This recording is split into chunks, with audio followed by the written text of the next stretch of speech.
Dedi Mulyadi didamprat mantan jaksa. Ketahuan sewakan lahan PJT hingga puluhan juta rupiah.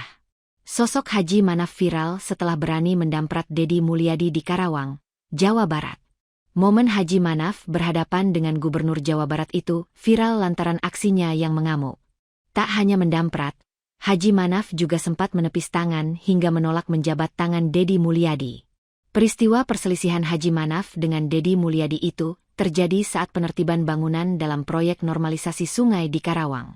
Saat penertiban ternyata bangunan berupa ruko yang disewa Haji Manaf tergusur atau harus dibongkar. Hal itu lantaran bangunannya tepat di wilayah area yang dilalui sungai dianggap menyebabkan banjir. Selain itu pendirian bangunan yang disewanya itu tak berizin. Sosok Haji Manaf merupakan pensiunan jaksa. Ia memiliki nama lengkap Manaf Zubaidi. Pada 2001 silam Haji Manaf ternyata pernah berhadapan dengan orang penting, B.J. Habibie.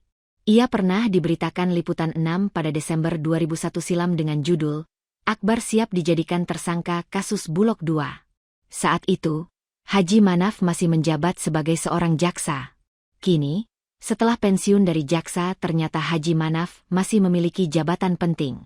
Haji Manaf diduga memiliki jabatan sebagai salah satu pengurus di Yayasan Buana Pangkal Perjuangan. Ia baru dilantik sebagai pengurus periode 2025 hingga 2030. Yayasan tersebut memiliki kampus swasta ternama di Karawang yaitu Universitas Buana Perjuangan, UBP, Karawang. Hal itu juga terlihat ketika Haji Manaf mengenakan topi tertulis KKN UBP Karawang saat berhadapan dengan Dedi Mulyadi. Haji Manaf juga memiliki bisnis menyewakan ruko. Namun kini ternyata bisnisnya tersebut ternyata diduga ilegal karena tak berizin dan menempati lahan PJT. Peristiwa perselisihan Haji Manaf dengan Dedi Mulyadi itu terjadi saat penertiban bangunan dalam proyek normalisasi sungai di Karawang. Saat penertiban ternyata bangunan berupa ruko yang disewa Haji Manaf tergusur. Hal itu lantaran bangunan tepat di wilayah area yang dilalui sungai. Haji Manaf tak terima karena merasa tidak mendapat pemberitahuan dari pemerintah sebelumnya. Gak bisa seenaknya begini. Memang negara begini, ujar Haji Manaf. Bapak seenaknya aja. Ini negara. Sambungnya kepada Dedi Mulyadi. Sementara Dedi Mulyadi menegaskan bahwa penertiban tersebut untuk melindungi rakyat. Saya juga menjalankan tugas negara. Saya juga negara, tegas Dedi Mulyadi. Saya juga melindungi rakyat. Melindungi rakyat dari banjir. Rakyat kebanjitran. Di sini gak bisa nyawah 20 hektare, sambung Dedi Mulyadi. Haji Manaf tampak tak mau kalah dan kembali berujar bahwa dirinya juga harus dilindungi negara. Saya harus dilindungi negara, sahut Haji Manaf. Lantas, Haji Manaf mengatakan bahwa cara yang dilakukan Dedi Mulyadi dan pemerintah salah.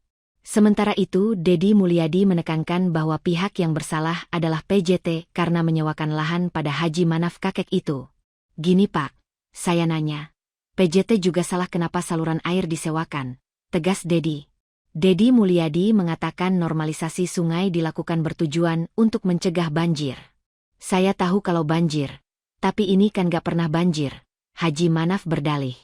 Dengan mencoba tenang, Dedi Mulyadi hendak merangkul. Namun tangannya langsung ditepis Haji Manaf. Bapak di sini gak banjir, di sana banjir. Kalau di sana dibuka di sini harus dibuka, ujar Dedi Mulyadi. Namun, Haji Manaf tetap teguh bahwa cara yang dilakukan pemerintah itu tidak benar. Caranya gak begini. Saya nyewa di sini, ujar kakek tersebut. Kemudian Dedi Mulyadi juga mempertanyakan izin mendirikan bangunan, IMB, bangunan yang disewa Haji Manaf tersebut. Sontak hal itu membuat Haji Manaf akhirnya tak bisa berkutik.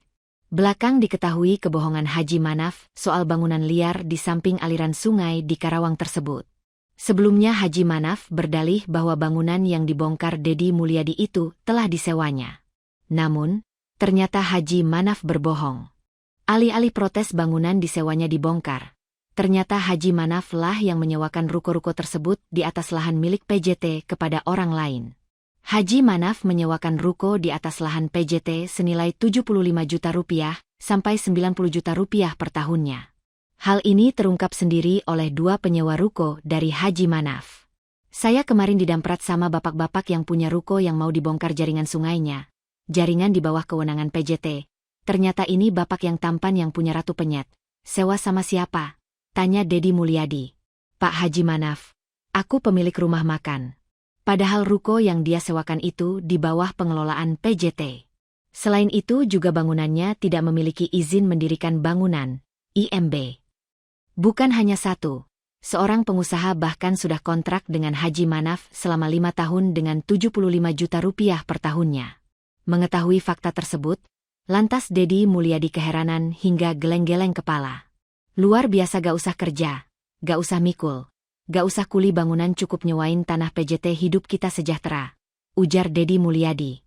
Para penyewa mengatakan bahwa mereka menyewa ruko dari Haji Manaf, bukan PJT. Dari 2 ruko saja, Haji Manaf sudah mendapat 400 jutaan rupiah setiap tahunnya. 325 juta rupiah, 90 juta rupiah per tahun. Enak bener hidup ini ya. Hidup ini gak usah capek di negara ini, cukup sewain tanah PJT dapat duit ratusan juta dalam 1 tahun, berarti bisa kegaji ya rata-rata 70 rupiah sampai 80 juta rupiah, katanya. Kemudian Dedi Mulyadi mengakumulasikan jika ditambah ruko lainnya, penghasilan Haji Manaf bisa mencapai 1 miliar rupiah per tahunnya. 1 miliar rupiah setahun dapatlah. Alhamdulillah ya, ujar Dedi Mulyadi menyindir Haji Manaf.